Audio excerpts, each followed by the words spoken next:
Yo guys, Features Gaming here and welcome back to another video here on the channel, and today is episode 2 of our F1 My Team career mode for the Spanish Grand Prix today in season 1. So just like any other video in the HQ, I looked for any available team upgrades and there weren't any, and I also purchased all recommended R&D components that I could. I also advanced through the days and got a personal department meeting, and Features Gaming actually forgot that team activities were a thing. The personnel department has asked us to deal with this. We have a couple of options here. Take your time. What you decide to do will have consequences. So I did actually do what he said, and I actually looked at the question carefully and read what each thing did. And I was quite tight on which one I should go for, but I decided to go for pace because I did want my second driver to be quicker and hopefully get better results and hopefully get more money further on down the line. But awareness would have been good to have anyway. Thanks. I know these kind of decisions can be challenging, but I think you made the right call. So I went through advancing the days again, and again I forgot that team activities were a thing. I also went through the season break and I looked to see if I could get any team upgrades, and there were actually quite a few, but I eventually went for the powertrain upgrade for the quality control, as I really thought I needed the powertrain upgrades to hopefully get a better straight line speed. I had to manually get an R&D upgrade as well, as the team didn't recommend me one. And then I advanced through the days, once again forgetting team activities were a thing. Repurchased the failed R&D component that I had ready for the race weekend, and then we got on to qualifying. This was my first lap in qualifying, so as you can see, just took over right now, and going through this last section of corners here, just try to make sure that I nailed that second to last corner, as that is the corner that you really need to nail before qualifying. So going down this very long back straight, as you can see, making sure that I keep it semi to the left of the track but not all the way, making sure that I kept my foot flat to the floor, taking the curb a little bit onto the entry into turn 1 because you can avoid to do that, and it does give you a better line through turn 1, through turn 2 and 3, just making sure I keep it relatively near the apex. Missed the apex by quite a bit there in turn 3, but I don't think I lost too much time. Going into turn 4, again getting on the curb a little bit near the entry, you can avoid to do that as well, gives you a better line, and then through turn 5, making sure I keep it relatively close to the apex. I miss it slightly, but you know, it's normally gear 3 through there, probably drop down to gear 2 in the early stages. Through turns 6 and 7 I do believe, or 7 and 8, very easy to lose the car in turn 7, and then going through there, turn 9, all good, and then coming down this straight into turn 10, the very tight left hairpin, and then making sure you get smooth on the power out of the exit there, because if you don't then you can spin out.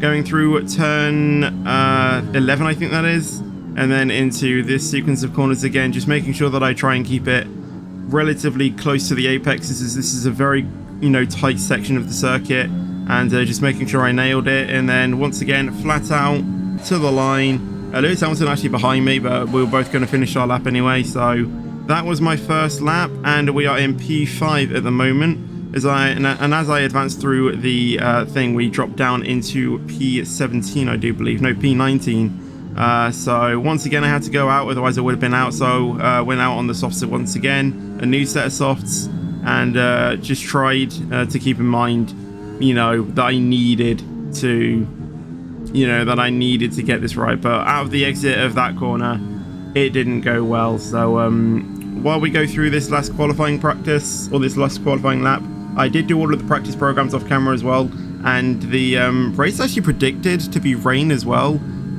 so I knew that this qualifying was crucial, but obviously I had the weather forecast on approximate, so it wasn't definite that it was going to rain, but I kind of knew that this qualifying session was really essential.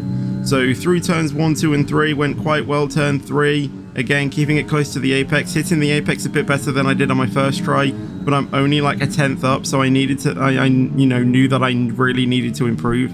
I still kept it through gear 3. I still kept it in gear 3 going through turn 5, through turn 6 and 7, or 7 and 8. I'm really not too sure. Through turn 9, getting it a bit on the apex, and I think I gained a bit of time there. 3/10 up. Coming into turn 10, braking hard. Turn gear 2 through the left. Again, trying to keep it quite close on the apex. I got a little bit of oversteer though, which kind of cost me a bit of time, and on the curve there as well. Through turn 11. And yeah, that probably cost me a bit of time. 4/10 up. Jeff just reminded me that I needed a better lap, but I just got on the gravel again, and that lost me a bit of time. Still 3/10 up though, 2/10 up, and I only get P17 in the end.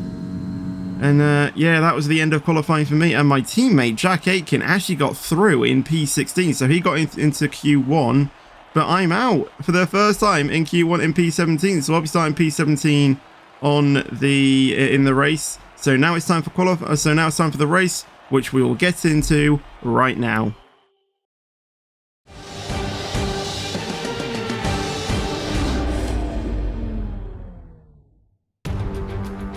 Hello everyone, and welcome to the Spanish Grand Prix, a very wet Spanish Grand Prix as I should say, as it is slightly raining. Hopefully it'll clear up though later on through the race. So as you can see, the two Mercedes getting a front row lockout, and also my teammate Jack Aitken only got the best for P16 just ahead in front of me. The Spanish Grand Prix then, 2.892 miles, 16 turns, a very tricky sector 3 with those very tight hairpin. Turn 9 as well, a very quick sweeping right-hander.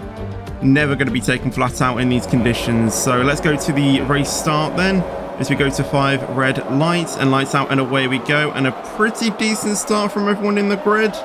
And as we head down to the first turn now, quite slow from everyone as well as it is raining.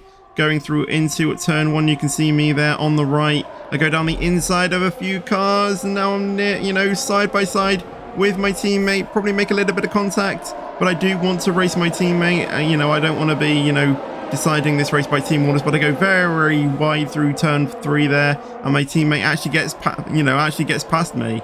And Kimi Räikkönen actually has a look on me around the outside, but I say no thank you, Kimi Räikkönen, and I managed to retain my P16. And now trying to just make sure that I try and keep up with Jack Aitken, as I knew that I was a little bit quicker than my second driver, so I needed to make sure that I kept with him, so then, when I spot my opportunity, I can take it. So going through turns 7 and 8 right now, I get a little bit of oversteer going through turn 7, and that's what I mean. You can lose a bit of time going through turn 7 if you don't nail it.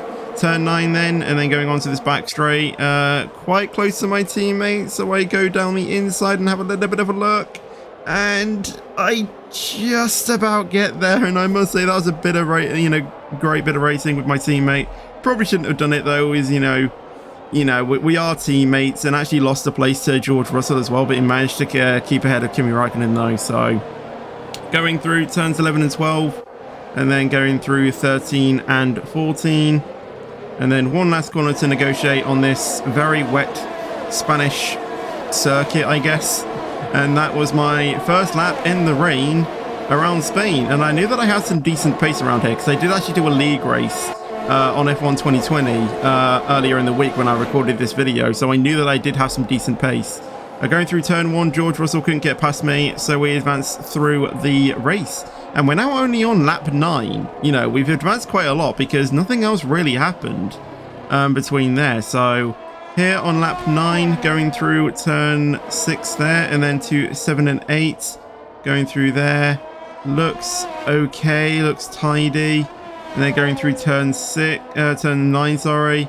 And as you can see, there isn't that much spray on the track. So the track was really clearing up. So I kind of made the decision, and the team also told me as well that it was kind of ready for slicks. So the team gave me a 2-stop strategy to go onto mediums. So go onto mediums now, and then mediums further on into the race as well. So I did accept that, as I did feel the track was, ready for slicks. I was losing too much time on the inters.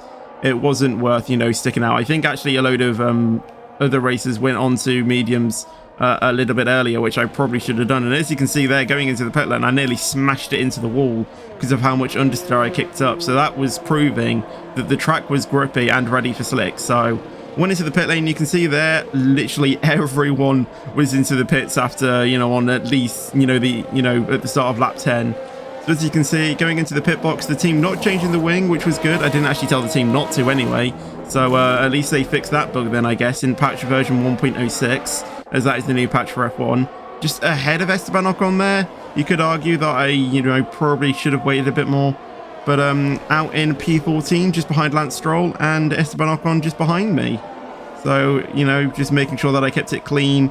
out of the exit, making sure that I didn't lose too much time and trying to heat the tyres. Onto lap 10 now, on still P14, going through this tricky sequence of corners. As you can see, Esteban Ocon keeping with me. He's only like 5/10 behind me, so I knew that he probably would have DRS going through this back straight. I didn't have the best of exits coming out of turn 15, and then turn 16, obviously Esteban Ocon get the better line. He's got now DRS, so I move to the right to try and break the slipstream. Esteban Ocon goes down the outside, and let's see what will happen. He's actually passed me at this point, and I just thought, yeah, probably best just to keep behind him and try and try and get his slipstream throughout the race, because I knew that, the more I fight it, the more time I'm going to lose and possibly spin out. So going through turn 3 now, going up onto the entry of turn 4. I'm not close, on this occasion, so I didn't try anything. Got a little bit of oversteer there, nearly binned it into the wall. Going through turn 5 now, and again, just not close on any occasion to make any move. Onto P12 now. Still P14, trying to chase down Esteban Ocon still. George Russell behind me. So going through this sequence of corners, and I actually get onto the gravel there, so that probably didn't do me any good for trying to chase down Esteban Ocon. And now I'm at 1.4 seconds behind the Alpine anyway. So I knew that I wasn't, I knew that I had to race it out a bit more. And you know what, I was actually getting a little bit annoyed inside, because I knew that I had the better pace over Ocon. I just couldn't get the move stick. On to lap 17 now. We're actually following Max Verstappen here, going through turns 7 and 8, and then going up into turn 9. Goes through turn 9, it's all looking good, and then going down this straight, he just lifts off the gas, and he doesn't seem to have any power. So I don't know if it's an engine failure or anything, but he pulls over, and that's the end of his race. So I'm not really too sure what happened with him, but he's the first retirement of the race. Now on to lap 20. As you can see, the sun's now coming out. I have DRS, and I'm quite close to Ocon, so I enable overtake. Every little bit of power I have coming down here. Wasn't close enough. So I kept behind him, and I think this was actually the lap, or I was going to box at the end of this lap, so we may as well look at this whole lap, because I was seriously pushing to try and get past Ocon here, because I really wanted this position, and I wasn't going to give it up. I needed this position. Going onto the grass there at the end of turn 4, so probably lost me a bit of time, but going through turn 5, just made sure to try and keep it as much as I could. Going through turn 7 and 8, making sure that I didn't lose too much time and get any oversteer on turn 7. And now going through turn 9, making sure that I keep it absolutely nailed on the throttle, as late as I could. And then go down here. I had DRS and overtake enabled, but I couldn't do anything with Esteban Ocon going into turn 10. And then turns 11 and 12, just making sure that I tried to keep as close as I could to Esteban Ocon, but with the dirty air at Spain, it is quite hard to follow. And then going through turns 13, 14, and 15, just again making sure that I keep close to Ocon, and getting very close there. But yeah, then we both dive into the pit lane for our final pit stop of this race, going on to a set of mediums to the end. So both going into the pit lane, and I was thinking if I was quite close to Ocon and I could get a really good pit stop, like a really fast pit stop, I might be able to jump him. But I wasn't too sure. So as you can see me there, just now pulling into my pit box. And then hoping the team give, me a quick change, relatively quick change, but I couldn't get ahead of Esteban Ocon, so I have to live another day. And honestly, I was annoyed by that. I was just thinking, okay, here we go again then. So yeah, they released me back out into the race ahead of, actually Nikita Mazepin now. It was actually Jack Aitken, so trying to chase down Esteban Ocon. And on lap 23, a lap later, going through turn 10, not able to make a move on that occasion, but I was very close, so I just wanted to make sure that I nailed the future corners here. So going through turn 11 and 12, keeping it very close, missing the apex there though through turn 12, and making sure that I kept with the Alpine in front of Esteban Ocon. So going through these couple of last turns, going through turn 16, I got a better exit, I do believe, or maybe just equal.